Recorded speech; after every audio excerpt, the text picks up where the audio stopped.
Hey guys, in this video I'm going to show you how to save a PDF file in Canva Mobile. So here I've opened up on my design.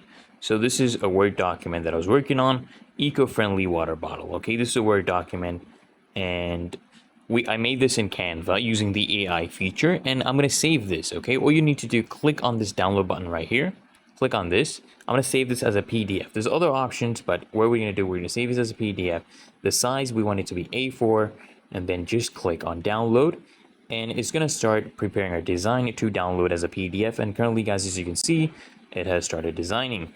And you can see right here, guys, it has done well downloading, and we can share it on any platform we choose, but it is saved to our phone.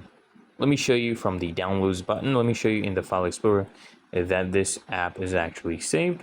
So let me go ahead and show you. Let me look for my file manager right quick. Here we go. This is file manager, and here we go, guys. As you can see right here, this is a Word document. We're going to open this up for you to see. I'm going to do just once. There we go, guys. We have this downloaded as a PDF, and it's really that easy and simple, guys. So I hope this video helped you out, guys. And if it did, guys, consider smashing that like button, as well as subscribing to Guys Archive, and I'll see you in the next one.